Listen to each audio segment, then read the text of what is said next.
Hi everyone, it's Patrick back from Mercedes-Benz Burlington. Thank you so much for tuning into our channel again. Today I bring you the 2026 Mercedes-Benz E53 Wagon. Yes, the wagon has returned. This is the very first one, and I'm super excited to show you it because everyone's been saying, Patrick, there's no C-Class wagon, there's no E-Class wagon. What's going on? We want them back. Yes, it's a niche market, but this is the most powerful one we've brought to market in quite some time since the E63. Let's take a closer look.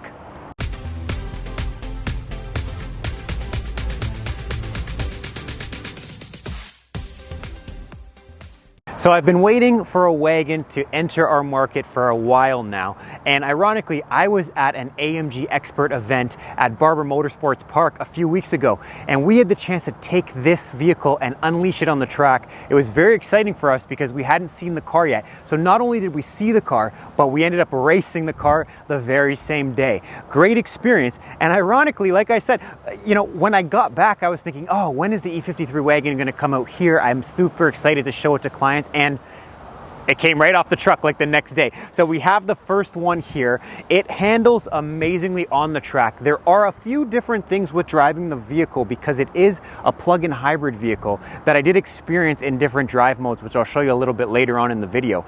But just looking at, what the car looks like on the outside, they've merged two different models and then brought the wagon back. When I mean two different models, it essentially has all of what the new E-Class design has and then what the new E53 and the sedan has. They've just made it a wagon. So all of that is true for the colors. This is the beautiful Obsidian black. It comes in our classic white. It comes in the verde silver metallic, which looks awesome on this car. I saw that one when I was in the States last week as well. And it comes with other colors that have been discontinued from different models, like the nautical blue metallic on this car, which was discontinued from the GLC, and people were complaining because they still love that blue. I already have one of those on order in an all-terrain variant for a client, so I'll be happy to show you guys that when it comes as well. So that being said, speaking of the all-terrain, it is going to come in two different variants. So there's going to be the E450 all-terrain, which is more of our off-roading spec wagon, and then it's coming in the E53 AMG, which is this one. The E53 is the only one that is an E-Performance. What I mean by that is this is a plug-in hybrid. It's not one where you're looking to drive in full electric, but it does have that capability. But what it really means is that boosts the numbers for the power unit. This is still a 6-cylinder, which a lot of AMG fans want at least a 6, if not an 8, and then they have the hybrid motor as well. Let's look under the hood. So I like these new AMG motors because even though they're not what we call the hand-built genuine ones where you'll see the AMG plaque, they've got a nice new cover on here where you still get the 3-pointed star and the AMG badging as well, and they just give that little color element with the red line through here. Very tight. You're not going to work on this yourself, but there's a lot going on underneath here.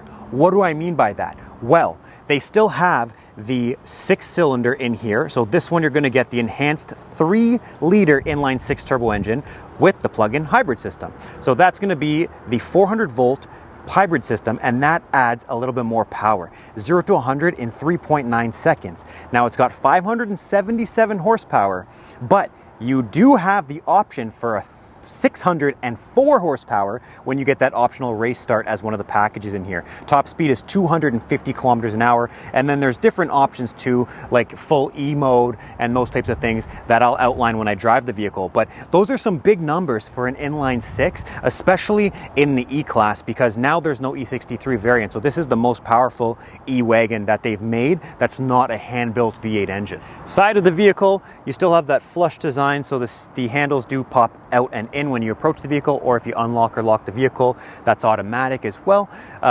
This has the night package, so you do still get the black accents around the windows, black mirror caps. If the vehicle wasn't black, these would still stay black. And then these have the upgraded rims on them, so you're looking at a 20-inch multi-spoke wheel. You can upgrade to these different wheel options. And then you also have the AMG brake in red underneath, which they took away for a little bit, so I'm happy it's back. It really looks nice with everything else blacked out on the car as well.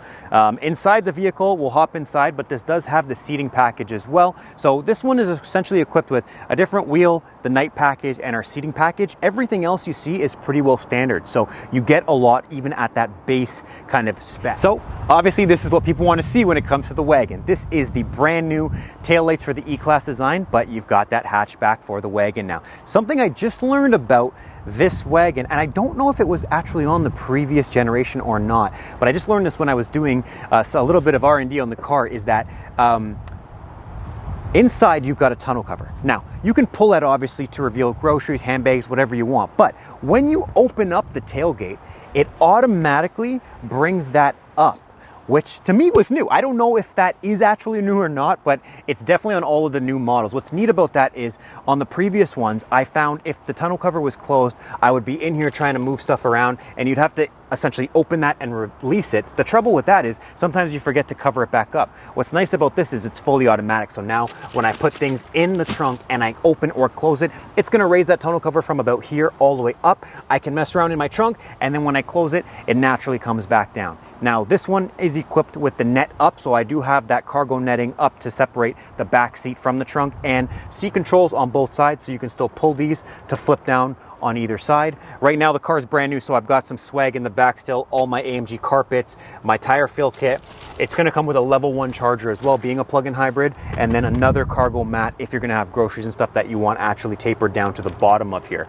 Inside the wagon, you lose a little bit of real estate being the new plug-in system. So on the previous ones, you could either pop up a 2 extra seat here, or you could just have a little bit bigger of a trunk. In this one, this is fixed. It does not open because it is holding the electric motor and battery system. So no, it does not have that extra 2 rear-facing seats for everybody that's been asking me for that. I wasn't sure if they were going to be able to do that, but my guess was no because of the battery system. The back seat is great. True of every E-Class essentially. They made the legroom a little bit bigger than the previous E-Class. I have room to stretch out. My knees aren't even close, and that's a natural seating position for the passenger seat as well. Super comfortable. Back here I do have my own air controls as well, so both of the rear passengers can control their side, so it's kind of a 4-zone setup. And yeah, super comfortable back here. I'm 6 foot even. This does have the seating package like I mentioned, so you do get that heated seat as well. Okay, I'm back in the captain's seat, my favorite place to be in any AMG vehicle.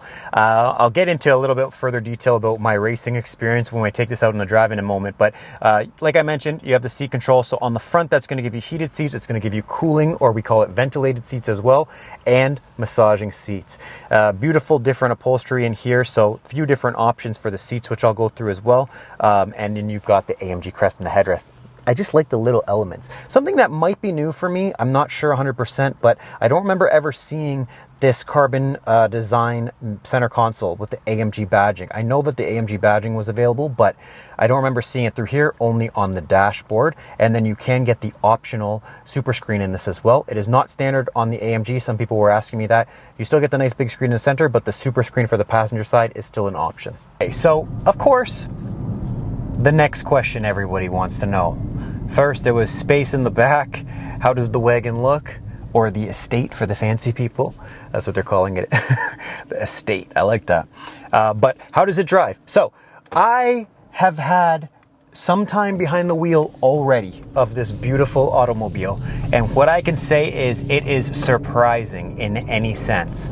Driving it regularly, it drives pretty well the same as the E53. So normal drive, nice and smooth, easy to maneuver, quiet in the regular comfort mode, and it has the electric mode too. Right now my range on the electric mode is essentially like 2 kilometers because I already used it all a bit earlier, but essentially right now I'm in full EV. It's nice and quiet. I can go down to my AMG button down here and really go through all my different features.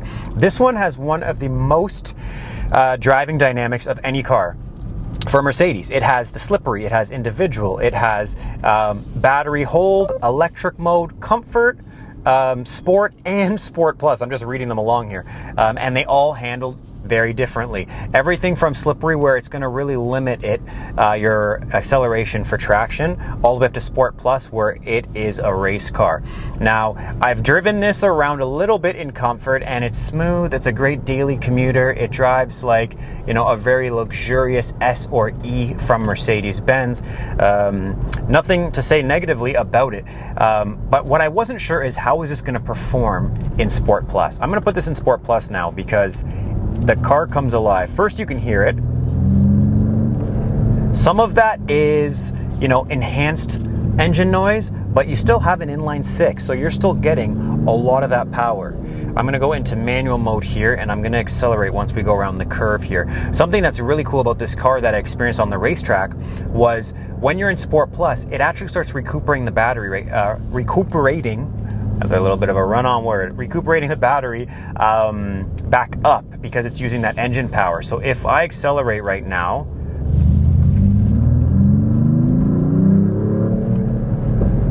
you get the pops, you get the engine noise, you get the acceleration, beautifully handling vehicle. I'm gonna turn around up here because we got this guy going too slow for me to accelerate, and I'm gonna accelerate again back.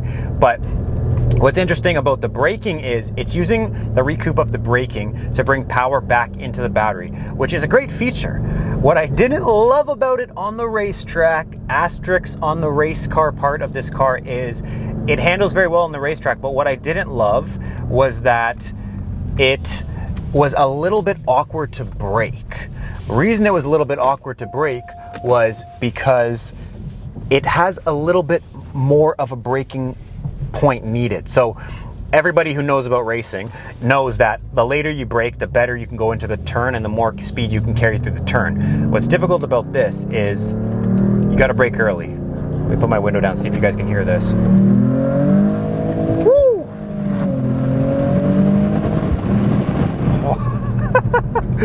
Oh my gosh, but it gives you that feeling like it's got the pickup like an electric car, but it's got the sound of that fuel bursting through the engine. I love it. Still turns on a dime, and it really is still a great performing vehicle. I just find that you do have to note you have to brake a little bit earlier. That being said, I've already gained 1 kilometer of electric range back just from kind of launching it there and then braking.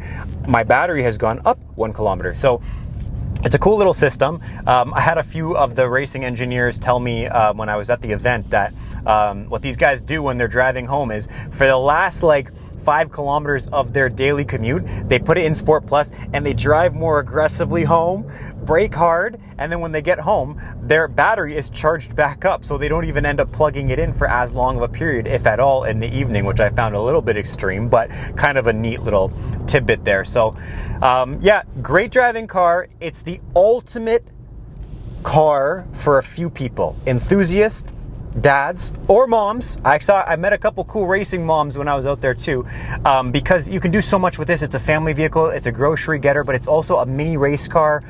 It handles amazingly. It's got all the luxury, it's got all the performance. It is a hybrid. It does everything. It checks off every single thing off of the list, and it looks super cool. Niche market for the wagons or estates, but it has everything you need.